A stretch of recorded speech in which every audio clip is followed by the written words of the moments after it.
नमस्कार। राष्ट्र, राष्ट्रियता, सभ्यता र संस्कारको सङ्गम बागमती टेलिभिजनको समाचारमा स्वागत छ। म गौरव अधिकारी। प्रारम्भमा मुख्य समाचार। दार्चुलाका बाढी र पहिरो प्रभावितहरूको राहत र उद्धारको व्यवस्था गर्न गृहमन्त्री खाँडको निर्देशन। घाइतेहरूको उद्धार र उपचारको प्रबन्ध गर्न हेलिकप्टर परिचालन। सत्य निरूपण तथा मेलमिलाप विधेयक छिटै पारित गर्नुपर्ने कानुन मन्त्री शर्माको भनाई। दलहरूबीच विधेयकमा फरक मत नरहेकोले टुङ्गोमा पुर्याउन ढिलाइ गर्नुपर्ने कारण नरहेको उल्लेख। द्वन्द्वको चपेटामा परेकालाई न्याय दिने काममा ध्यान दिन सरकारलाई मानव अधिकार आयोगको पुनः निर्देशन। सत्य निरूपण सम्बन्धी विधेयक सच्याउन ध्यानाकर्षण। चार्ल्स तृतीय औपचारिक रूपमा बेलायतको नयाँ राजा घोषित। सेन्ट जेम्स प्यालेसमा पदारोहण परिषदको उपस्थितिमा राजा भएको घोषणा गरियो। र महिला साफ च्याम्पियनसिप फुटबलमा पाकिस्तानलाई हराउँदै बङ्गलादेश सेमी फाइनल नजिक। आजको जितसँगै समूह 1 को बङ्गलादेश 2 खेलमा 6 अङ्क जोड्दै शीर्ष स्थानमा उक्लियो।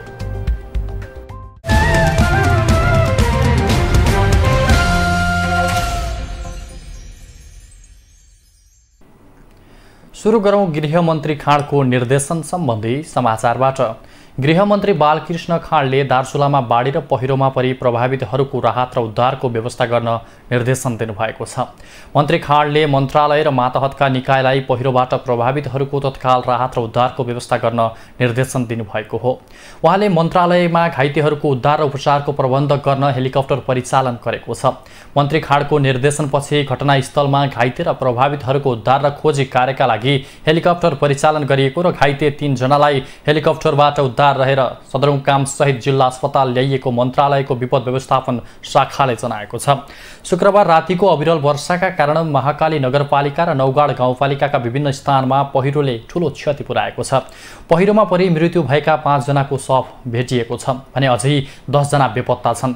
पहिरोमा परि 8 जना घाइते भएका र त्यसमध्ये 5 जनाको अवस्था गम्भीर रहेको सुदूरपश्चिम प्रदेश प्रमुख डीआईजी मोहन आचार्यले जानकारी दिनुभयो।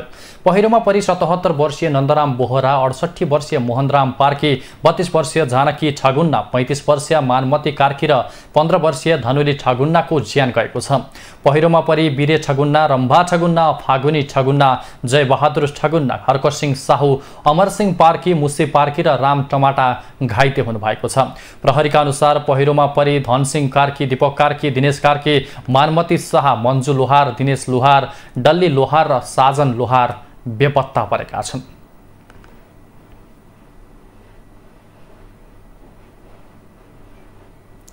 गृहमन्त्री बालकृष्ण खाँडले नेपाली काङ्ग्रेसका नेताहरूले सत्तारूढ गठबन्धन विरुद्ध भाषण गर्दै हिँड्न नमिल्ने बताउनु भएको छ। नेपाली काङ्ग्रेसका नेता समेत रहनुभएका गृहमन्त्री खाँडले प्रदेशसभा र प्रतिनिधि सभा निर्वाचन अघि गठबन्धन तोड्ने पक्षमा पार्टीको केन्द्रीय समिति नरहेको उल्लेख गर्दै त्यसका विरुद्धमा पार्टीका नेताहरूले भाषणबाजी गर्दै हिँड्न नमिल्ने बताउनु भएको हो। नेपाली काङ्ग्रेसमा आबद्ध नेपाल तरुण दल काभ्रे जिल्लाको शनिबार काठमाडौँमा आयोजना गरेको एक कार्यक्रममा बोल्दै उहाँले गठबन्धनमा आबद्ध भएको हुनाले नेपाली काङ्ग्रेसका नेता तथा कार्यकर्ताहरूले गठबन्धनले उठाएको उम्मेद्वारको पक्षमा उभिनु राजनीतिक धर्म र दायित्व दुवै भएको स्पष्ट पार्नुभयो। उहाँले आफू काङ्ग्रेस केन्द्रीय सदस्य र गृहमन्त्री भएको नाताले सत्तारूढ गठबन्धनलाई बचाएर आगामी निर्वाचनलाई सुनिश्चित र सुरक्षित गराउने दायित्व पूरा गराउन प्रतिबद्ध रहेको समेत बताउनुभयो।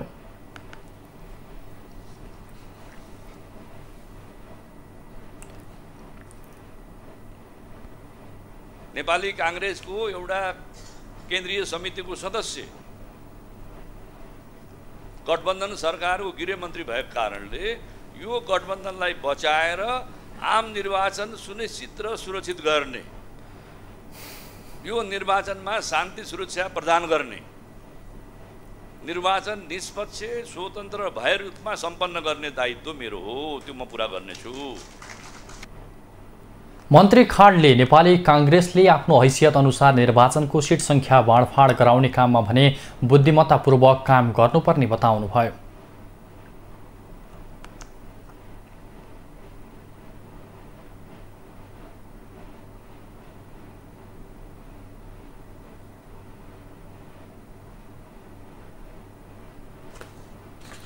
कानुन न्याय तथा संसदीय मामिला मन्त्री गोविन्द प्रसाद शर्माले बेपत्ता पारिएका व्यक्तिको छानबिन, सत्य निरूपण तथा मेलमिलाप ऐन 2071 लाई संशोधन गर्न बनेको विधेयक संसदबाट पारित गर्न ढिलाइ गर्न नहुने बताउनु भएको छ। शनिबार संघीय संसद प्रतिनिधि सभा अन्तर्गतको कानुन न्याय तथा मानव अधिकार समितिको बैठकमा बोल्दै मन्त्री कोइरालाले पीडितले धेरै दुःख पाएको उल्लेख गर्दै तत्काल त्यसलाई संसदबाट पारित गरेर अघि बढ्न उपयुक्त हुने बताउनु भएको हो। राजनीतिक दलहरूबीच पनि सो विधेयकमा फरक मत नरहेकोले यसलाई संसद र संसदीय समितिले टुङ्गोमा पुर्याउन ढिलाइ गर्नुपर्ने कुनै कारण नरहेको उहाँको तर्क थियो। मन्त्री कोइरालाले पीडितहरूको सहमतिमा मेलमिलापमा तत्काल जाने र गम्भीर मानवाधिकार उल्लङ्घनको घटनालाई विस्तृत रूपमा छलफल गरी टुङ्गोमा पुर्याउने गरी सो विधेयकलाई संसदबाट पारित गराउन सरकार प्रतिबद्ध रहेको पनि उल्लेख गर्नुभयो।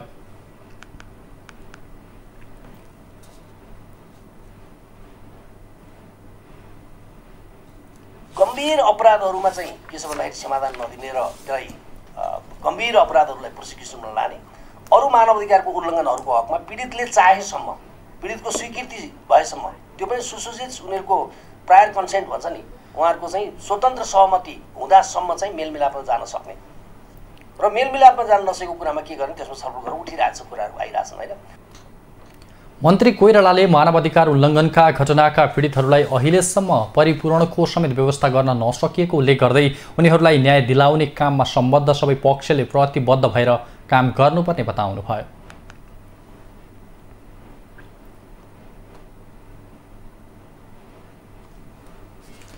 राष्ट्रिय मानवाधिकार आयोगले सशस्त्र द्वन्द्वकालको चपेटामा परेको सर्वसाधारण नागरिकलाई न्याय दिने काममा ध्यान दिन सरकारलाई पुनः निर्देशन दिएको छ। राष्ट्रिय मानवाधिकार आयोगका सदस्य मनोज दुवाडीले सशस्त्र द्वन्द्वकालमा सरकारी पक्षमा पनि नरहेका र विद्रोही समूहमा पनि नरहेका तर त्यसको मारमा परेका सर्वसाधारणलाई न्याय दिने काममा ध्यान केन्द्रित गर्न सरकारलाई सचेत गराउनु भएको हो। शनिबार संघीय संसद प्रतिनिधि सभा अन्तर्गतको कानुन न्याय तथा मानवाधिकार समितिको बैठकमा बोल्दै उहाँले बेपत्ता पारिएका व्यक्तिको छानबिन सत्य निरूपण तथा मेलमिलाप ऐन 2071लाई संशोधन गर्न बनेको विधेयक विभेदकारी ढङ्गले आएको उल्लेख गर्दै त्यसलाई तत्काल सच्याउन पनि सरकारको गम्भीर ध्यान आकर्षण गराउनुभयो।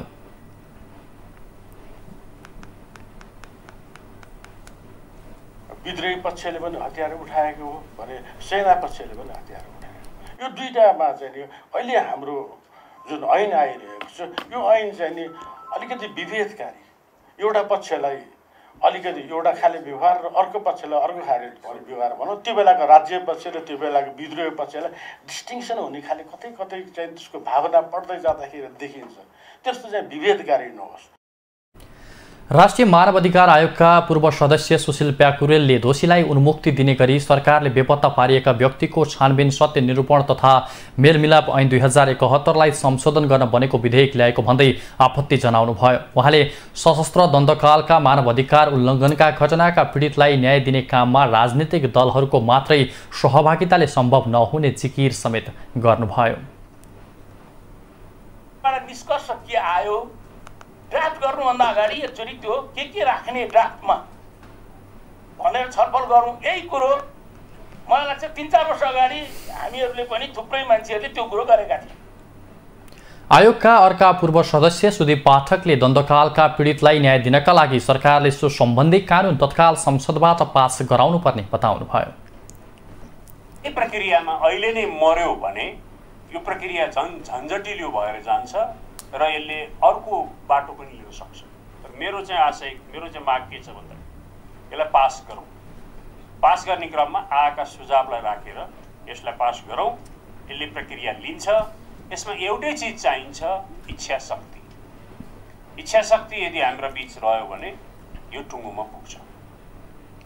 पाठकले सशस्त्र द्वन्द्वकालका पीडितलाई न्याय दिने काममा ढिलाइ गरे मानवाधिकार उल्लङ्घनको घटना झनै बढेर जाने तर्क समेत गर्नुभयो।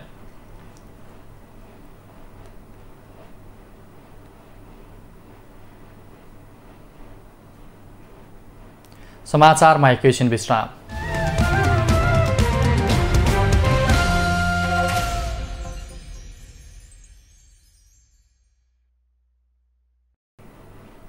नेपाली कांग्रेसका नेता प्रकाशमान सिंहले 2 वर्ष पनि दल टिकाउन नसक्नेहरूले देशको विकास गर्ने कुरा सम्भव नरहेको उल्लेख गर्नुभएको छ। शनिबार बानेश्वरमा कुमाले धारा मर्मत सम्भार तथा पार्क सौन्दर्यीकरण उद्घाटन कार्यक्रमलाई सम्बोधन गर्दै नेता सिंहले रविन्द्र मिश्रप्रति इङ्गित गर्दै 2 वर्षसम्म पार्टी टिकाउन नसक्नेले देश विकास गर्छु भन्नु नहुने बताउनुभयो। नेता सिंहले पार्टी खोल्नु नाङ्लोमा पसल खोलेर चलाउनु जस्तो नभएको भन्दै मिश्रप्रति पार्टी टिकाएर देखाउन चुनौती दिनुभयो। उहाँले देश विकासको लागि काम गर्नलाई आफ्नो पार्टी टिकाएर देखाउन सक्नुपर्ने बताउनुभयो। उहाँले आफ्नो निर्वाचन क्षेत्रमा नयाँ पार्टीको हावा चाँडै फैलिने गरेको उल्लेख गर्दै विचार गरेर मात्रै भोट हाल्न मतदाताहरूसँग आग्रह गर्नुभयो।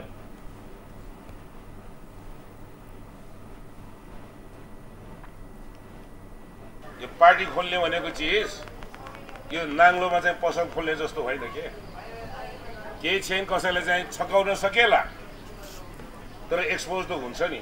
गएकै मा चाहिँ यहाँबाट आएका चाहिँ जुन उम्मेदवार कता के भयो।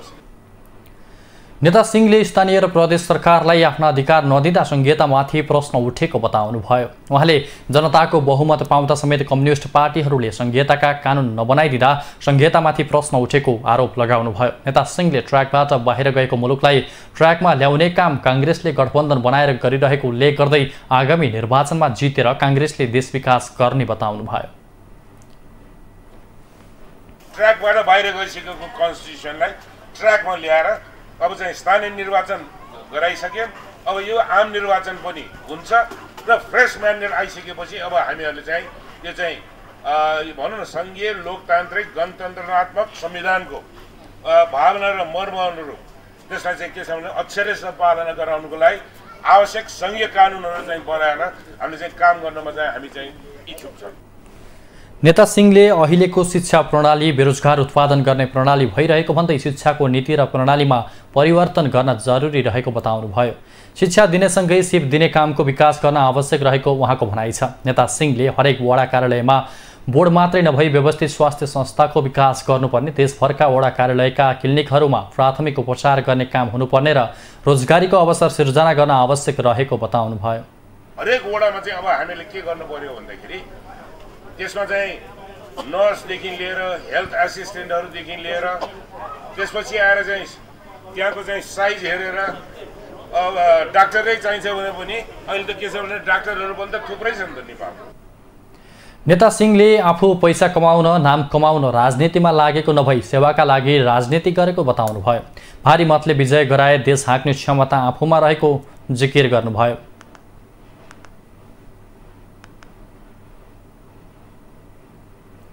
शनिबारका लागि बोलाइएको प्रतिनिधि सभा बैठक स्थगित भएको छ। संसद सचिवालयले विशेष कारणवश बैठक बस्न नसक्ने उल्लेख गर्दै स्थगित भएको जनाएको हो। अर्को बैठक भदौ 29 गते बुधबार बिहान 11 बजे बस्ने प्रतिनिधि सभाका सचिव गोपालनाथ योगीद्वारा जारी सूचनामा भनिएको छ। प्रतिनिधि सभाको शून्य समयमा बोल्ने सांसदहरूले आफूहरू निर्वाचन क्षेत्रमा जानुपर्ने भएकाले निर्वाचनको मिति घोषणा गरिसकेकोले सरकारले संसद अन्त्य गर्नुपर्ने बताउँदै आएका छन्।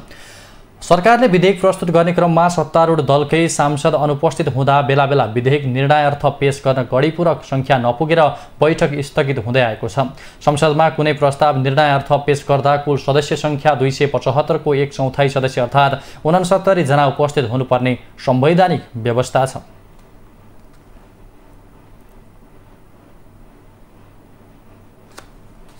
निर्वाचन आयोगले शनिबारदेखि 4वटा प्रदेशको प्रदेशसभा सदस्य समानुपातिक तर्फको मतपत्र छपाई सुरु गरेको छ।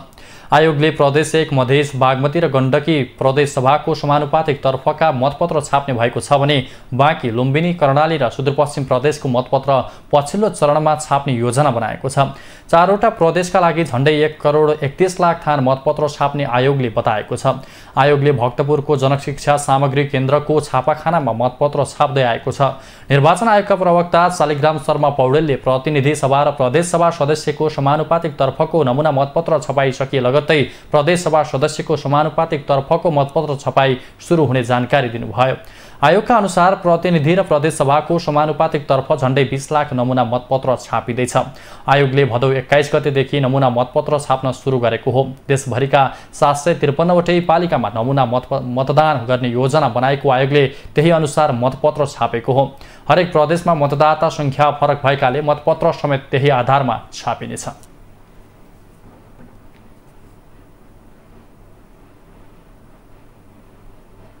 समाचारमा एकैछिन विश्राम।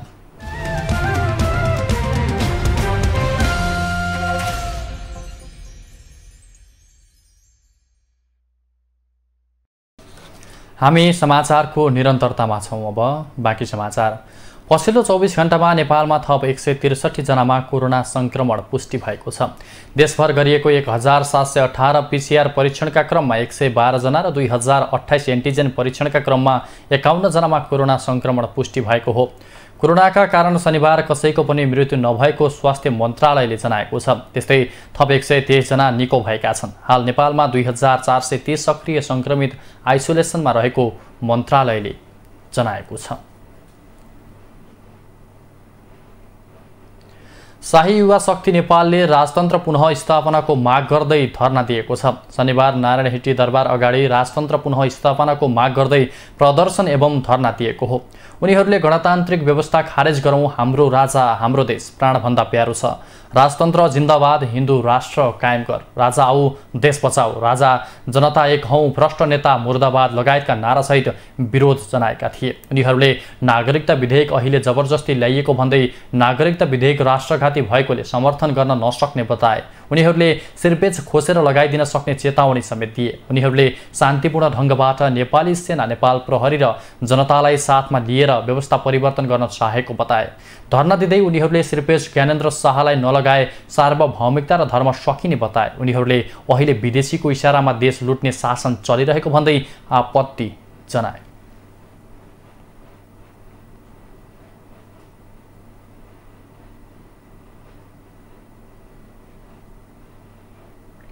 अघिल्ला वर्षहरूमा जुट छनफाड खेतीबाट मनग्गै आम्दानी गर्ने सुनसरीका अधिकांश किसानहरू यति बेला भने उत्पादनबाट सन्तुष्ट नभएको बताएका छन्। मलको अभावमा उत्पादनमा कमी आएसँगै उनीहरूमा निराशा बढेको हो। समयमै मल नपाएको पीडा झेलेका किसानहरू उत्पादन समेत घट्न पुग्दा थप चिन्तामा परेको उनीहरूको भनाइ छ।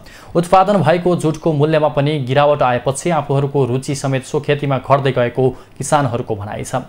भारतबाट महँगो मूल्य तिरेर मल खरिद गर्दा सो खेतीमा लागत बढ्न गएको तर आम्दानी कम हुने गरेको उनीहरूको पीडा छ।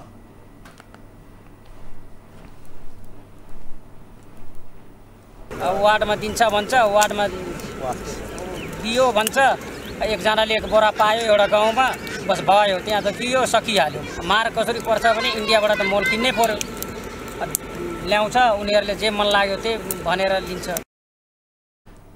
खुसीलाल जस्तै रामकृपाल मेहताको समेत सरकारप्रति चरम असन्तुष्टि छ। जुट खेती गर्दै आएका उनी कामदार महँगो मात्र नभई मलखाद नेपालमा नपाउँदाको पीडा सुनाउँछन्। नेपालमा मल पाइहाले डिलरवालाले ठुला बडालाई बेच्ने गरेको उनको गुनासो छ।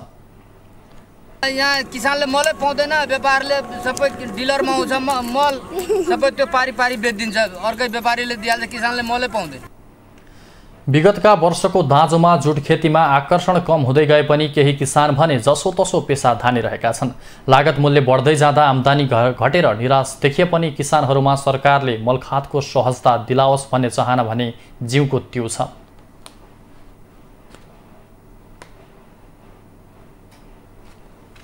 अब आर्थिक समाचार।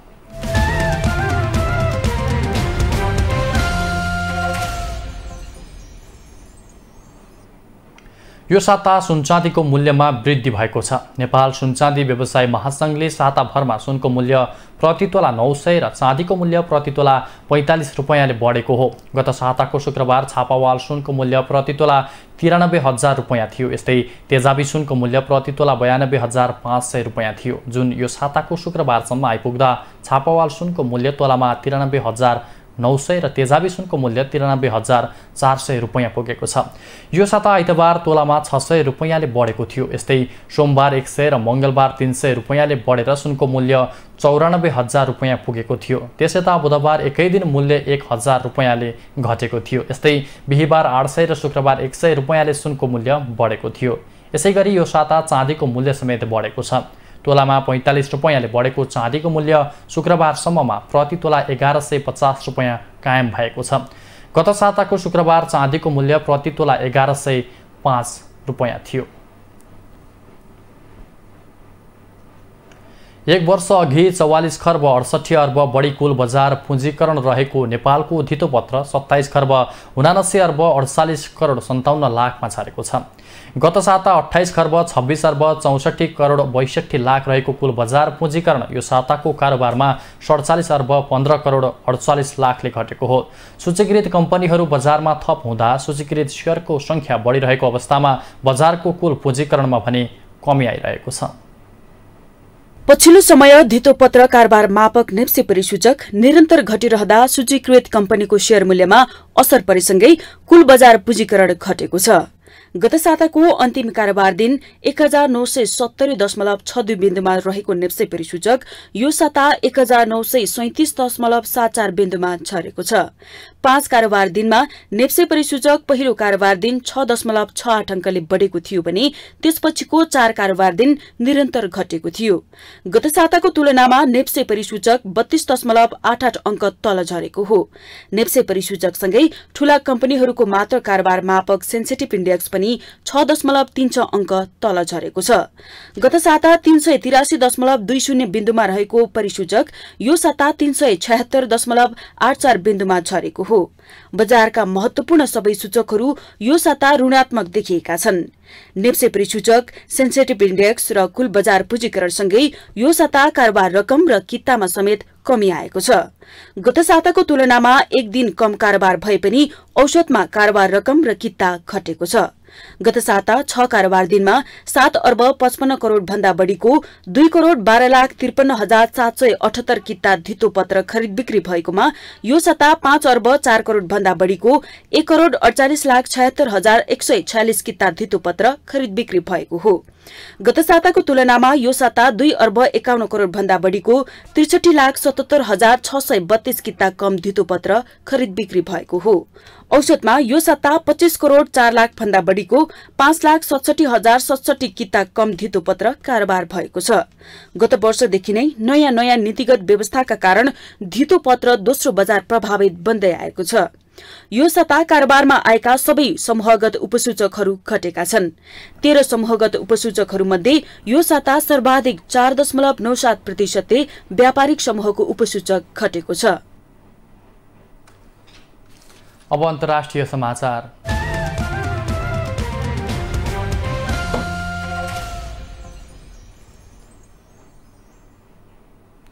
चार्ल्स तृतीय औपचारिक रूपमा बेलायतको नयाँ राजा घोषित हुनुभएको छ।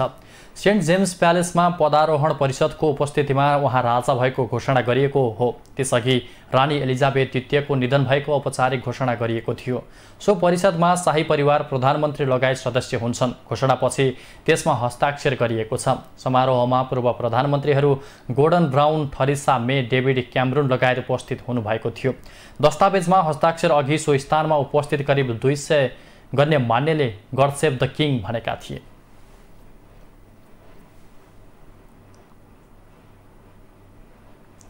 भारतका विभिन्न 5 स्थानमा गणेशको मूर्ति विसर्जनका क्रममा डुबेर 19 जनाको मृत्यु भएको छ। हरियाणा र उत्तर प्रदेशका विभिन्न घटनामा उनीहरूको मृत्यु भएको हो। हरियाणाको महेन्द्रगढ स्थित झगडाडोली नहरमा गणेशको प्रतिमा विसर्जनका क्रममा 8 जनालाई बगाएको छ, जसमा 4 जनाको मृत्यु भएको छ भने 4 जना बेपत्ता रहेको भारतीय सञ्चार माध्यमहरूले जनाएका छन्। उत्तर प्रदेशको विभिन्न स्थानमा भएको घटनामा 11 जनाको मृत्यु भएको छ भने 2 जना बेपत्ता भएका छन्। सोनीपत स्थित यमुना नदीमा 3 जनाको मृत्यु भएको छ भने अन्य 2 जना बेपत्ता छन्। यस्तै सन्त कबीर नगरमा 4 बालबालिकाको डुबेर मृत्यु भएको छ। 4 जना एकै परिवारका दाजु बहिनी भएको भारतीय सञ्चार माध्यमले जनाएका छन्। यस्तै ललितपुर र उन्नावमा पनि गणेश विसर्जनका क्रममा डुबेर 2 जनाको मृत्यु भएको छ। उत्तर कोरियाको आणविक अडान शान्तिको लागि खतरा भएको फ्रान्सले टिप्पणी गरेको छ। फ्रान्सका राष्ट्रपति इमानुएल म्याक्रोनले उत्तर कोरियाको आणविक हमलाको तयारीलाई अन्तर्राष्ट्रिय तथा क्षेत्रीय शान्ति र सुरक्षाको लागि खतरा भएको टिप्पणी गर्नुभएको हो। उत्तर कोरियाले शुक्रबार आफूलाई आणविक हतियार सम्पन्न राष्ट्र घोषणा गरेको छ। त्यसअघि उसले आफूलाई आणविक हतियार सम्पन्न राष्ट्र घोषणा गर्ने कानुन पारित गरेको थियो। देशका नेता किम जोङ उनले निर्णयलाई अपरिवर्तनीय भन्दै आणविक निशस्त्रीकरणमा हुने वार्ताको सम्भावनालाई अस्वीकार गर्नुभएको छ। संयुक्त राष्ट्र सुरक्षा परिषदको प्रस्तावहरूको उल्लङ्घन गर्दै उत्तर कोरियाले बारम्बार आफ्ना छिमेकीहरूलाई आणविक धम्की दिँदै आएको छ। किमले तत्कालीन अमेरिकी राष्ट्रपति डोनाल्ड ट्रम्पसँगको शिखर वार्तापछि सन् 2019मा लामो दूरीको हतियार प्रक्षेपण र आणविक परीक्षण गर्नुभएको थियो।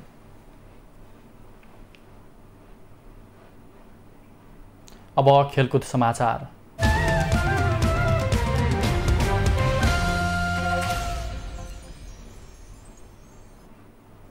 बंगलादेश 6औं संस्करणको महिला साफ च्याम्पियनसिप फुटबलको सेमी फाइनल नजिक पुगेको छ।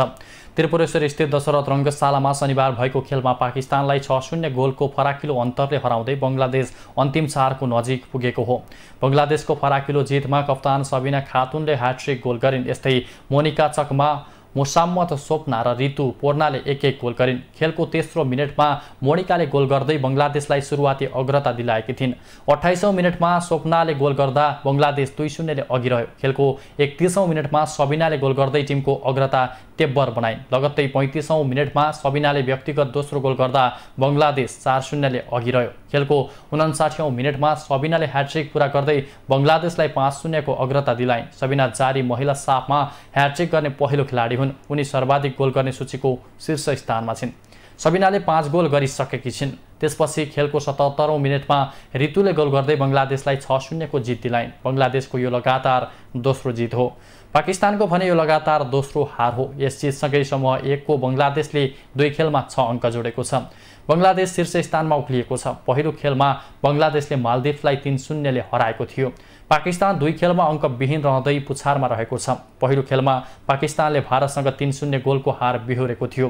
प्रतियोगिताको अन्तर्गत नै आज हुने दोस्रो खेलमा साबिक विजेता भारतले मालदिभ्ससँग खेलिरहेको छ। प्रतियोगितामा आयोजक नेपाल, भारत, श्रीलङ्का, भुटान, बंगलादेश, पाकिस्तान र मालदिभ्सको सहभागिता रहेको छ।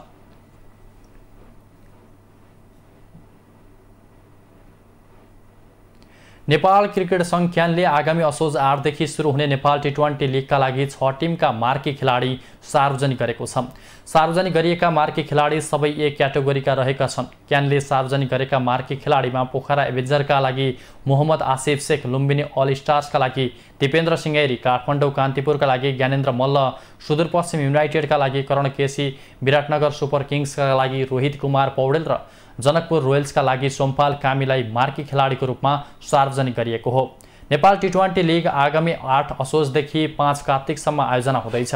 प्रतियोगिता होम तथा अवेका रूपमा गरी डबल राउन्ड रोबिनको आधारमा हुनेछ। प्रतियोगितामा ए ग्रेडमा रहेका खेलाडीले 15 लाख, बी ग्रेडमा रहने खेलाडीले 10 लाख र सी ग्रेडमा रहने खेलाडीले 5 लाख रुपैयाँ न्यूनतम पाउनेछन्।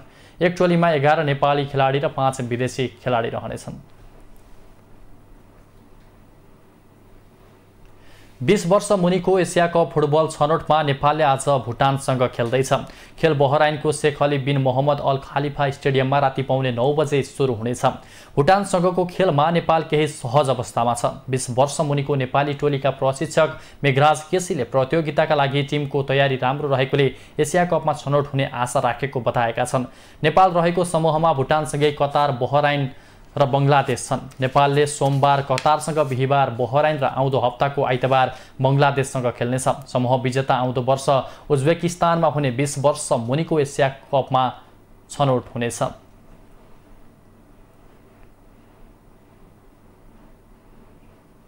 अब मौसम सम्बन्धी जानकारी।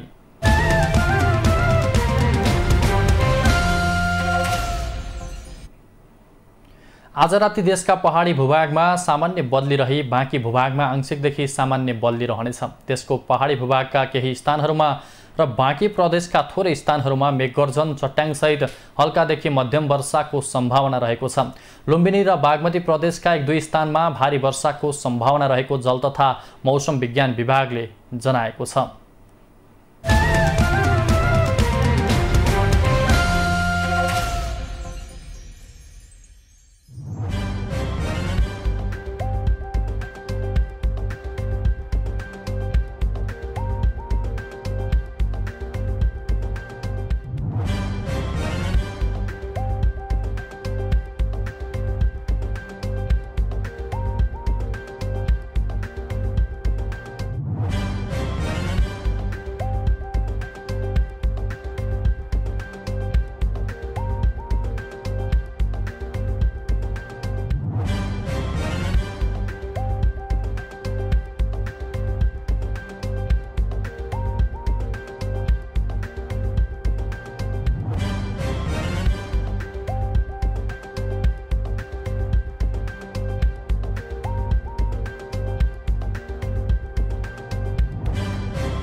समाचारको अन्त्यमा पुनः मुख्य समाचार।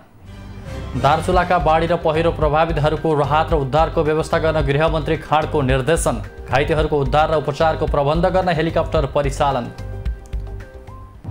सत्य निरूपण तथा मेलमिलाप विधेयक छिटै पारित गर्नुपर्ने कानुन मन्त्री शर्माको भनाई। दलहरूबीच विधेयकमा फरक मत नरहेकोले चुङ्गोमा पुर्याउन ढिलाइ गर्नुपर्ने कारण नरहेको उल्लेख। द्वन्द्वको चपेटामा परेकालाई न्याय दिने काममा ध्यान दिन सरकारलाई मानव अधिकार आयोगको पुनः निर्देशन। सत्य निरूपण सम्बन्धी विधेयक सच्याउन ध्यानाकर्षण। चार्ल्स तृतीय औपचारिक रूपमा बेलायतको नयाँ राजा घोषित। सेन्ट जेम्स प्यालेसमा पदारोहण परिषदको उपस्थितिमा राजा भएको घोषणा गरियो। र महिला साफ च्याम्पियनसिप फुटबलमा पाकिस्तानलाई हराउँदै बङ्गलादेश सेमिफाइनल नजिक। आजको जितसँगै समूह 1 को बङ्गलादेश 2 खेलमा 6 अङ्क जोड्दै शीर्ष स्थानमा उक्लियो।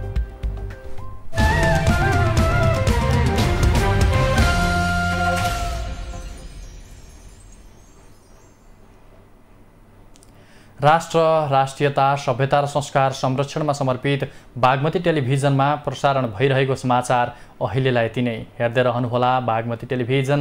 नमस्कार।